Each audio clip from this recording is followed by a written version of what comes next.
Malgré son climat rigoureux et son éloignement, la Suède, paradis de l'égalité et de la justice sociale, attire année après année un nombre record de migrants.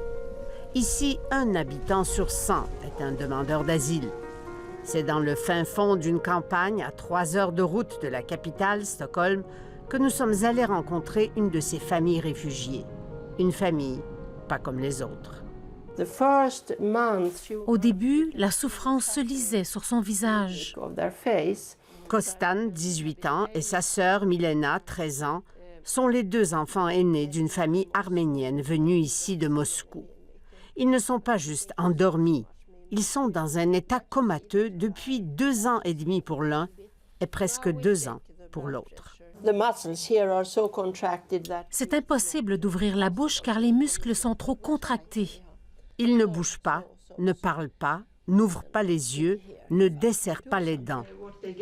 Leurs parents les nourrissent 5 fois par jour à l'aide d'une sonde qui passe par le nez jusqu'à l'estomac. Leur condition s'appelle le syndrome de la résignation. Une très, très grande peur, un très, très grand stress qui va faire en sorte que toute la mobilisation du corps, qui devrait être là pour nous aider à survivre, va tout simplement tomber à zéro, si vous voulez, et là, on va faire le mort. Bien que les origines du phénomène soient mal connues, l'apparition du syndrome suit à peu près toujours la même trajectoire. Mais ce qu'on sait, c'est que ça commence par une dépression. Donc, on a une symptomatologie qui apparaît, dépressive, et tranquillement, pas vite, on va aller vers ce syndrome, donc une espèce de perte de conscience, et ensuite, bien, on va se retrouver devant un comportement catatonique comme ça, où il n'y a plus aucune fonction. Il est dans cet état depuis que je viens ici. Chaque fois qu'elle vient ici, la docteure Elisabeth Hultkrantz fait les mêmes examens. La conclusion est toujours la même. Pas d'atteinte neurologique, mais un état de stupeur profond qui fait que ces adolescents ne réagissent à aucun stimuli. Il ne réagit même pas avec un sac gelé sur le ventre à moins 18 degrés Celsius. Sa pression reste la même.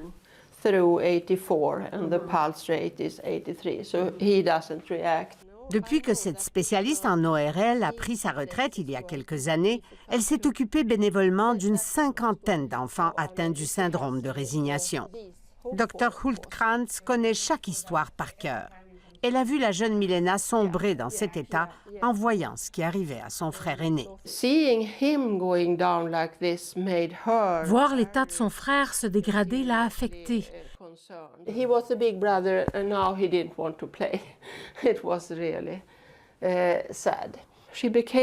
Elle a pris conscience que sa famille ne pouvait rester et sa condition a commencé à se détériorer.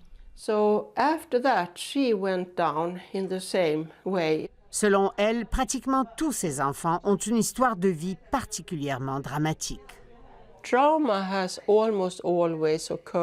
Le traumatisme commence dans le pays d'origine. Ils appartiennent souvent à une minorité ethnique opprimée.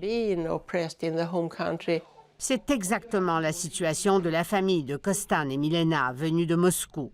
Arméniens, ils disent avoir été victimes d'attaques racistes pendant des années.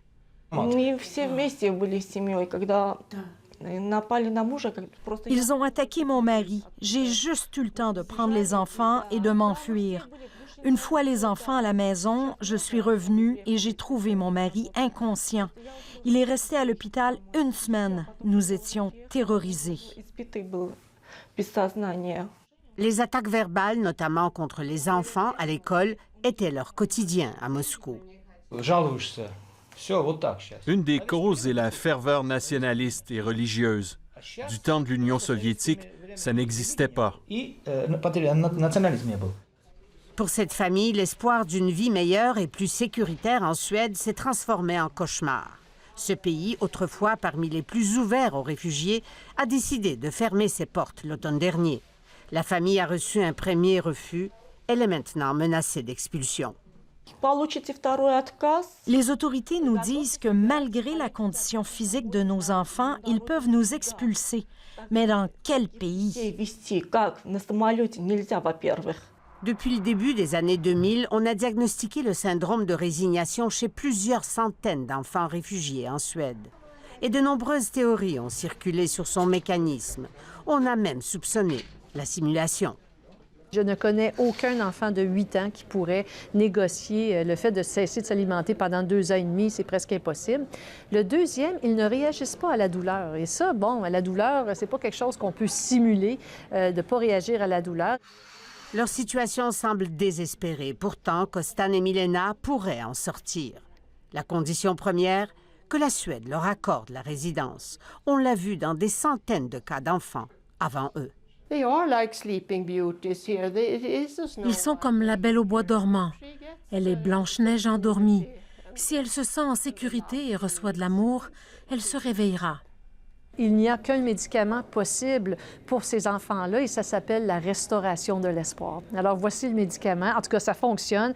Quand ces enfants-là peuvent avoir un espoir qui est restauré, ils vont sortir de leur mutisme, ce qui suggère qu'ils entendent.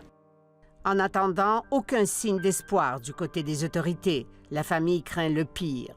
Et le plus jeune des enfants, Yasha, 11 ans, commence à présenter des symptômes de dépression.